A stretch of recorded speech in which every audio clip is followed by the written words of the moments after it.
Hello friends, welcome to the grades high. जैसा कि आप सभी को पता है कि 12th बोर्ड्स के प्रैक्टिकल चल रहे हैं।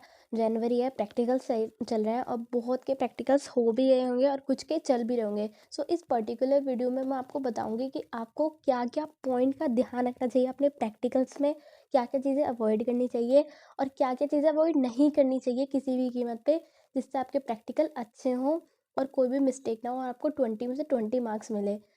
इसमें कुछ मैं पॉइंट्स आपको बताने वाली हूँ जो बहुत ज़्यादा इंपॉर्टेंट रहना है। पूरी वीडियो देखना जिससे आपको 20 में से 20 मार्क्स मिले, प्रैक्टिकल में कोई मार्क्स ना कटे।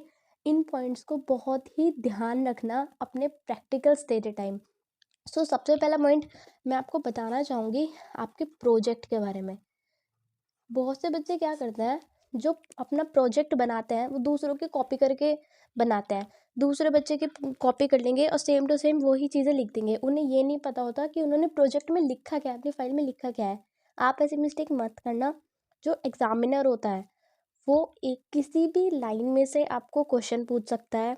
उसको पता होती है, उसको बच्चे के फेस से पता चल जाती है, उसकी राइटिंग से पता चल जाती है कि इस बच्चे ने कॉपी करा है और किस बच्चे ने ओरिजिनल मटेरियल लिखा है, अपने आप खुद मटेरियल लिखा है।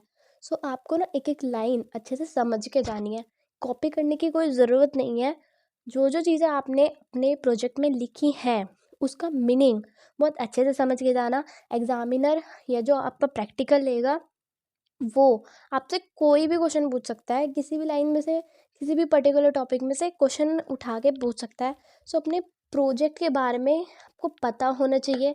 आपने अगर उसमें कोई पिक्चर लगाई है तो वो पिक्चर आपने किस रीज़न से लगाई है, कहाँ से ली है, वो सब आपको पता होना चाहिए। क्योंकि कई बार एग्जामिनर ये पूछ लेता है कि आपने ये जो पिक्चर ली है वो उसका सोर्स क्या है। आपको उसको सोर्स पता होना चाहिए। आपने जो उसमें कंटेंट लिखा है वो किस सोर्स से लिखा है।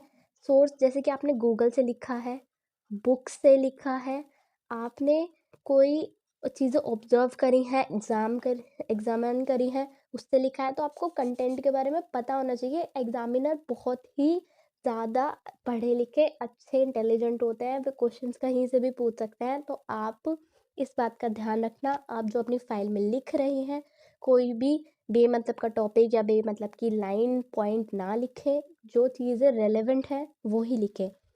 सेकंड पॉइंट होता है आपको अपनी बुक्स के बारे में बताना चाहिए, वेटेज के बारे में बताना चाहिए। बुक्स जैसे कि आप इकोनॉमिक्स एग्जाम्पल है, इकोनॉमिक्स में हमारी 2 बुक्स हैं 12th में, मैक्रो इकोनॉमिक्स और इंडियन इकोनॉमिक डेवलपमेंट। आपको पता होना चाहिए कि ये हमारे पास 2 बुक्स हैं। कुछ बच्चों को ये नहीं पता होता कि हमारे पास बुक्स कितनी, हम कितनी बुक्स में से पढ़ रहे हैं। आपको सब्जेक्ट पता होना चाहिए बिल्कुल अच्छे से, उसमें कितनी यूनिट है। यूनिट बहुत अच्छे से देख के जाना कि हमारे कितनी यूनिट है ईच बुक में, उन यूनिट का वेटेज क्या है। बहुत बार प्रैक्टिकल जो लेता है, जो एग्जामिनर होता है, वो पूछ लेता है कि आपकी जो ये पर्टिकुलर यूनिट है, इस सब्जेक्ट की जो पर्टिकुलर यूनिट है उसमें कितना वेटेज है, इस यूनिट का कितना वेटेज है। आप उस टाइम पे बिल्कुल म्यूट हो जाता है क्योंकि कुछ बच्चों को पता ही नहीं होता कि कितना वेटेज है। एग्जामिनर वहीं समझ जाता है कि जब इस बच्चे को वेटेज ही नहीं पता, कौन सा चैप्टर या कौन सा यूनिट कितने मार्क्स का आ रहा है, वो कैसे एग्ज़ाम देगा और कैसे अपना प्रैक्टिकल अच्छे से देगा।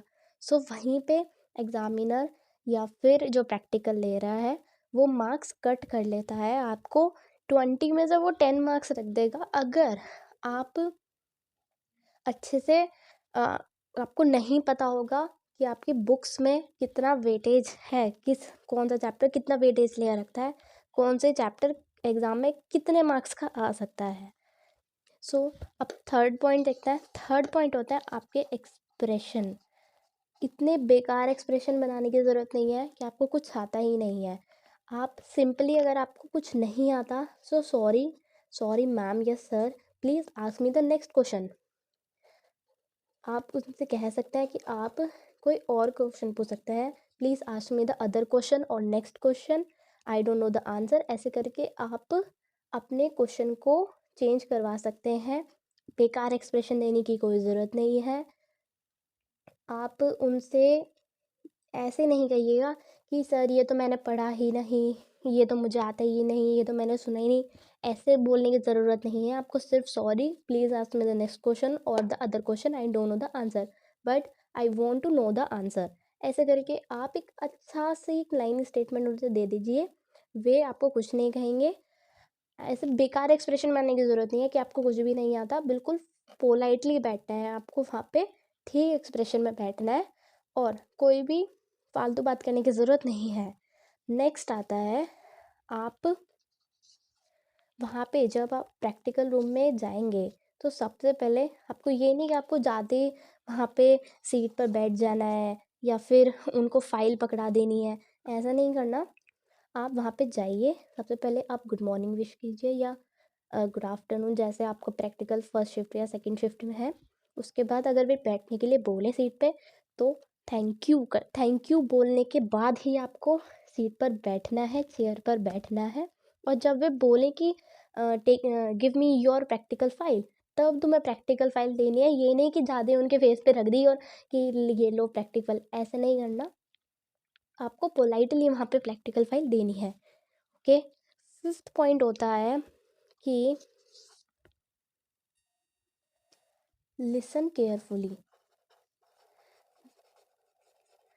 जो क्वेश्चन वहाँ पे प्रैक्टिकल लेने के लिए जो टीचर बैठे हुए हैं, जो क्वेश्चन वे पूछ रहे हैं, उनका जो क्वेश्चन है वो बिल्कुल केयरफुली आपको पहले सुनना है, उसके बाद ही आंसर देना है। कुछ भी आंसर नहीं देना कि उन्होंने कुछ भी पूछा, जैसे कि आपका एसएसआई के ऊपर आपने प्रोजेक्ट बनाया है इकोनॉमिक्स में और उन्होंने क्वेश्चन पूछा और आपने झट से आंसर देना स्टार्ट कर दिया, पूरे एसएसआई के बारे में आपने इंट्रो दे दिया।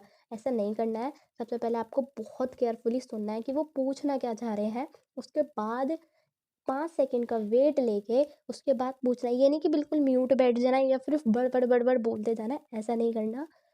एकदम अच्छे से केयरफुली सुनने के बाद आपको आंसर देना है और ढंग से आंसर देना है। ज़्यादा लॉन्ग आंसर नहीं देना, ज़्यादा शॉर्ट आंसर नहीं देना। आपको मॉडरेट आंसर देना है, मॉडरेट आंसर देना है और अच्छे से आंसर देना है। जो रेलेवेंट पॉइंट है वो ही आंसर देना है, फालतू की चीज़ें मत बोलिएगा। सो ये कुछ पॉइंट है, ये पॉइंट आप बहुत ध्यान रखना। वहाँ पे कोई भी उल्टी सीधी हरकतें मत करके आना, कोई फालतू के आंसर्स मत जो देना, पॉइंट मत बताना, जो रेलेवेंट है वो बताना।